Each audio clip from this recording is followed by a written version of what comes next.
Assalamualaikum warahmatullahi wabarakatuh. Saya Njang Muhammad Hayatuddin dengan NIM 120700617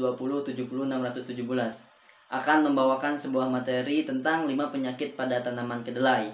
Materi ini untuk memenuhi ujian akhir semester mata kuliah praktikum ilmu hama dan penyakit tanaman dengan dosen pengampu Bapak Efrin Firmansyah, SPMSI. Dengan sumber materi dari Inayati dan Yusnawan pada tahun 2018 yang berjudul Identifikasi Penyakit Utama Kedelai dan Cara Pengendaliannya, Balai Penelitian Tanaman Aneka Kacang dan Umbi pada halaman 95 dan sampai 112. Yang pertama adalah penyakit busuk akar atau hawar jaring Rhizoctonia. Penyebab penyakit ini disebabkan oleh Rhizoctonia solani. Jamur dapat menginfeksi kecambah pada bagian yang berada di bawah permukaan tanah dan menyebabkan kecambah mati. Gejala pada kecambah berupa bercak coklat hingga kemerahan pada pangkal batang dan akar. Jamur juga menginfeksi tanaman dewasa pada bagian akar, daun, batang, dan polong. Patogen berkembang hingga menyebabkan batang keriput sehingga tanaman ini mati. Pada tanaman dewasa, cuaca sangat lembab mengakibatkan jamur membentuk benang-benang seperti sarang laba-laba sehingga terbentuk ikatan antar daun. Perkembangan penyakit ini patogen umumnya terjadi pada tanah yang hangat dan tanah pasir yang lembab. Suhu optimum bagi perkembangannya adalah sekitar 28-32 Celcius. Pada suhu tersebut, penyakit lebih cepat berkembang. Infeksi patogen dan tingkat keparahannya, penyakit ini meningkat pada tanah yang lembab dan kaya nitrogen. Patogen dapat bertahan hidup pada bahan organik dengan cara membentuk sklerotia.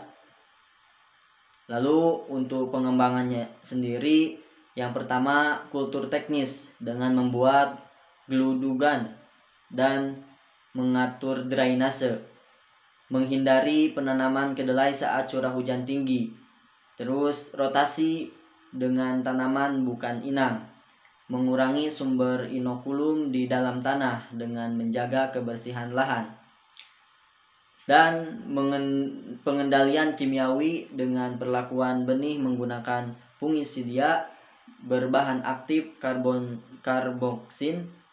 Lalu pengendalian kimia di lapang menggunakan fungisida berbahan aktif kloranil, kloreneb, mankozeb, tiram, dan kiptan. Lalu pengembangan terakhir pengendalian ini dengan menggunakan jamur antagonis dari genus Trichoderma dan Gliosladium spp. Lalu gambar busuk akar ini seperti ini. Lalu penyakit yang kedua yaitu hawar semai Fusarium. Penyebab dan gejala penyakit ini yaitu disebabkan oleh Fusarium oxysporum fsp. Glisin. Serangan penyakit pada fase perkecambahan menyebabkan kecambah, rebah, dan bahkan mati. Serangan pada tanaman dewasa menyebabkan tanaman layu, busuk akar samping, tudung akar, dan pangkal batang tanaman. Penularan penyakit dapat melalui air, alat pertanian, dan tanah. Patogen dapat bertahan hidup meskipun tidak ada tanaman dengan membentuk Chlamydospora atau struktur tahan dan miselium di dalam tanah. Jamur menghasilkan mikrokonidia dan Chlamydospora. Perkembangan penyakit ini tanah yang jenuh air, suhu lingkungan sekitar 27-31 derajat Celcius, lalu kandungan bahan organik dan nitrogen yang tinggi sangat sesuai bagi perkembangan jamur tersebut. Umumnya penyakit ini muncul bersama-sama dengan penyakit lain seperti busuk akar Rhizoctonia dan nematoda cis kedelai. Lalu pengendalian penyakit ini yang pertama kultur teknis dengan cara memperbaiki drainase dan aerasi tanah. Yang kedua, menghindari penanaman kedelai saat curah hujan tinggi. Yang ketiga, solarisasi, yaitu dengan mengusahakan agar lingkungan tanaman terpapar sinar matahari yang cukup. Yang ketiga, menggunakan mulsa plastik untuk meningkatkan suhu tanah. Yang keempat, perlakuan benih menggunakan fungisida berbahan aktif tiram 3 gram per kilogram biji atau dengan karbendazim 2 gram per kilogram benih. Lalu yang kelima, pengendalian hayati menggunakan jamur antagonis dari genus Trichoderma dan Gliosidium spp. Yang terakhir yaitu aplikasi fungisida kimia berbahan aktif entridiazol dan thiopanat. Lalu untuk gambar penyakit ini seperti ini. Lalu penyakit yang ketiga yaitu penyakit karat. Penyebab dan gejala penyakit ini disebabkan oleh jamur Phacospora pachyrhizi, di mana patogen menginfeksi daun kedelai terutama pada musim kemarau, mulai tanaman berumur 14 sampai 21 hari hingga menjelang panen. Gejala serangan pada daun berupa bercak kecil berwarna coklat kemerahan, mirip karat yang berisi kumpulan uredia. Bercak mulai terlihat pada daun bagian bawah. Penyakit berkembang cepat pada saat tanaman mulai berbunga. Serangan yang parah menyebabkan daun gugur dan biji mengalami pemasakan lebih awal. Perkembangan penyakit ini di mana serangan penyakit bermulai dari bawah, kemudian berkembang ke daun bagian atas dengan bantuan percikan air atau terbawa angin, kelembaban udara yang sangat tinggi lebih besar dari 90% selama lebih dari 12 jam, dan suhu malam hari 20-25 Celcius sangat sesuai bagi perkembangan penyakit ini. Tanaman inang selain kedelai antara lain adalah kacang gude, koro pedang, orok-orok, koro, buncis, kacang panjang, dan tanaman kacang-kacang lainnya. Lalu cara pengendalian untuk penyakit ini yang pertama, menanam varietas toleran seperti Willis Dena 1. Yang kedua, tanam serempak. Yang ketiga, rotasi tanaman dengan tanaman bukan inang. Yang keempat, aplikasi fungisida berbahan aktif triademavon dan mancozeb. Lalu untuk gambar penyakit ini seperti ini.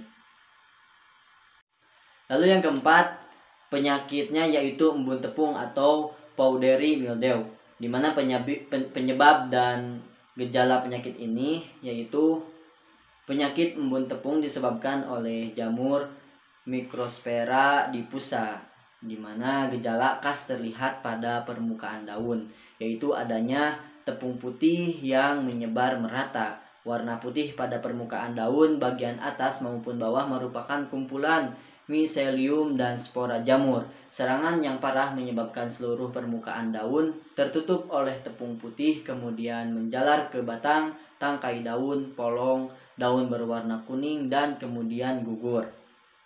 Perkembangan penyakit ini, patogen berkembang pada musim kemarau pada suhu yang lebih dingin 18,3-23,8 Celcius dari kondisi normal. Patogen menyebar dengan bantuan angin. Spora dapat bertahan pada sisa-sisa tanaman dan gulma di sekitar pertanaman. Lalu pengendalian dari penyakit ini yaitu yang pertama, menjaga kebersihan lahan. Yang kedua, rotasi tanaman dengan tanaman yang bukan inang. Yang ketiga, aplikasi fungisida kimia berbahan aktif benomil. Yang keempat, aplikasi cendawan mikoparasit, lecanicilium, lecani, dan sebagainya. Lalu untuk gambarnya yaitu seperti ini. Lalu penyakit yang terakhir yaitu penyakit yang kelima, embun palsu atau Downy mildew. Penyebab dan gejala penyakit ini di mana embun palsu disebabkan oleh jamur Peronospora mansurica. Gejala awal ditandai munculnya bintik kuning kehijauan pada permukaan daun bagian atas, kemudian menjadi abu-abu hingga coklat gelap dengan lingkaran berwarna kuning hijau. Perkembangan penyakit ini di mana kemunculan penyakit ini sulit diprediksi karena perkembangan patogen membutuhkan suhu dingin dan kelembaban rendah pada akhir musim hujan. Cendawan dalam bentuk oospora menginfeksi daun maupun biji.